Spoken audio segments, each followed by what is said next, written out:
Hello everyone, I'm Madison Junker, and today I'd like to introduce our guest, Fannie Hamer. Thank you so much for having me.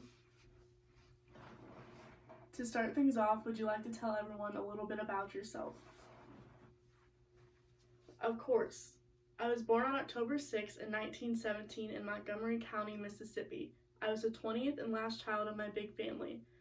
My parents, Luella and James Townsend, were both sharecroppers, and I grew up helping my family pick cotton. I've always been religious and loved to sing hymn songs.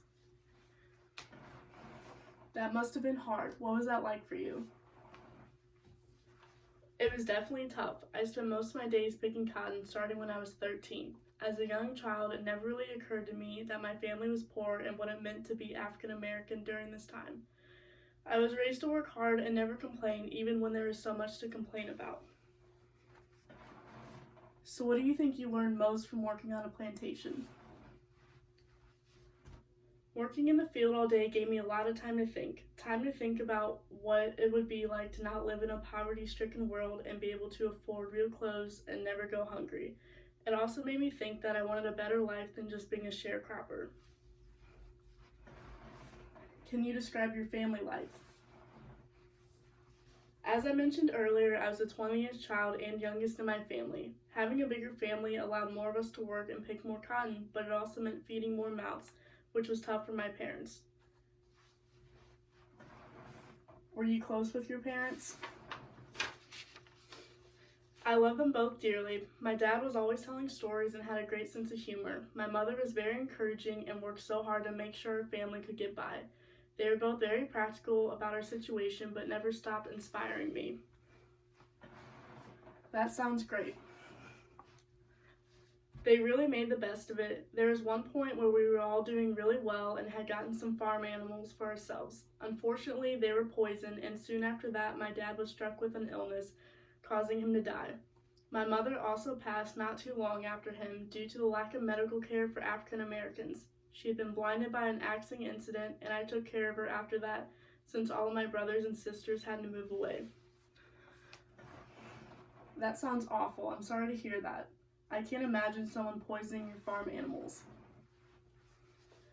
It was hard. For a while, I truly hated the whites. It wasn't fair to me that us blacks had to work 10 times harder to still live as poorly as we did. Eventually, I realized that I couldn't keep blaming the whites, and I wanted to live in a world where blacks and whites could live together as equals. That's very inspiring. I'm not sure I would be able to have the same mindset after that. I've always been a down-to-earth person, and a lot of people remember me as being kind and optimistic. Other than being known as kind, what else do people know you for? I'm most known for my role in helping African Americans with their civil right to vote. There are many obstacles that prevented us from voting, like literacy tests and poll taxes. Many African Americans were not able to pay the poll tax and pass the literacy test because it was set up for us to fail. And even when an African American was able to pass these obstacles, their name was put on a list of black registered voters, and they risked being attacked by whites and the KKK.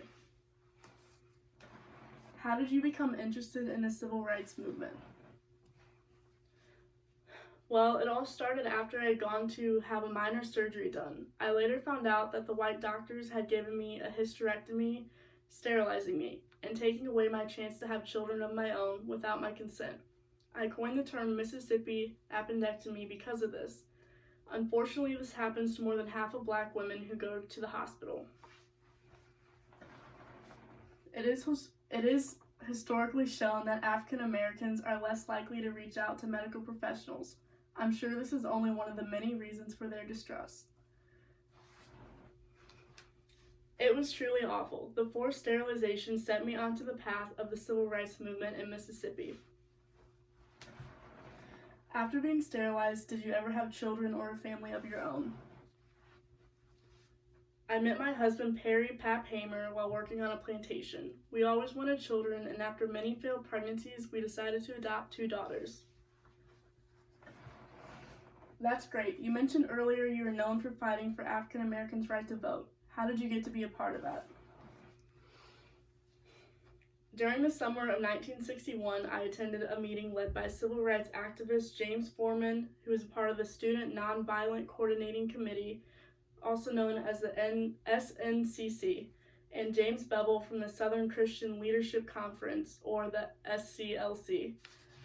Until this conference, I wasn't even aware that African Americans had the right to vote. I quickly became a SNCC organizer and helped African Americans try to register to vote. And how did that go? About as well as you think. It went horribly. My group and I were denied the right to vote at the Mississippi courthouse because of the unfair literacy test. We were then harassed on our way home. The police even stopped our bus and fined us $100 because the bus was too yellow. Once I finally made it home, the man I worked for fired me for even attempting to vote, and most of my property was taken from me. So my family and I had to move to Ruleville, Mississippi. Even after all of that, you still continue to be part of the civil rights movement? Yes, I was willing to risk my life just so African Americans could vote. My whole life, all I wanted was for blacks to be seen as equal to whites and be able to do the same things as them, even with something as simple as voting. What happened after you moved to Ruleville? In the summer of 1963, I successfully registered to vote. Back on the plantation, they held a school for the black children for 4 months during the year. Here I learned to read and write, but they eventually shut down those schools. Fortunately, with that experience, I was able to pass the literacy test and be put on the registered voters list for African Americans. Was that dangerous for you? Very. My house was often attacked during the night and shot at. It was all very scary for my family and me. One event in my life that impacted me a lot while I was traveling in Mississippi from South Carolina, a group of people and I were arrested for sitting in a whites-only bus station. We were taken to a jailhouse where we were all brutally beaten. I honestly thought I was going to die. Oh wow, how did that impact your movement? Well, for one, the beating was so bad I had eye, kidney, and leg damage for the rest of my life. My husband was very worried for me since I was always traveling around the South where anything could happen. Was there ever a point where you thought it was all too much? I was determined to help African Americans, and I was just tired of living how I was. I didn't have much to lose. After I had recovered from being arrested, I began to build a public profile.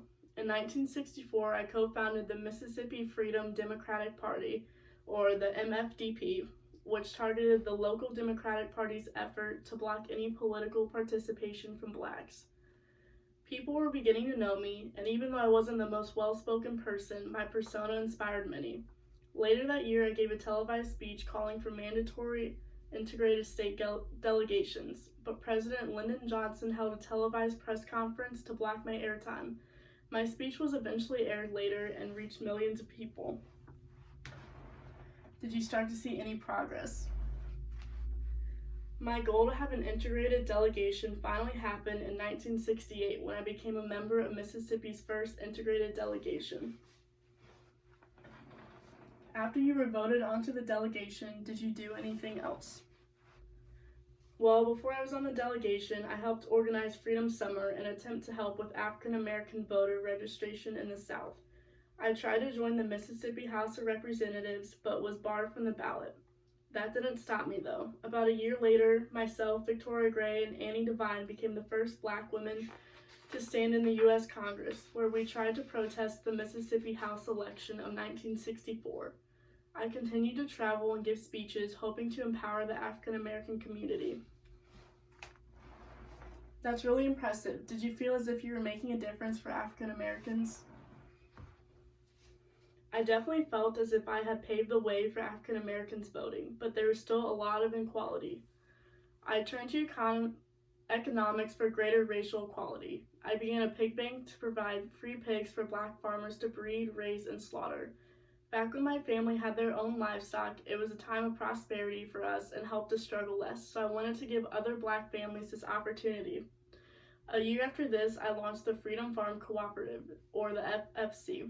This organization would buy up land that blacks could own collectively.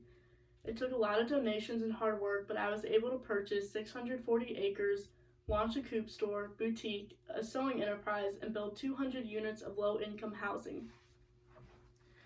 It sounds like you changed many African Americans' lives.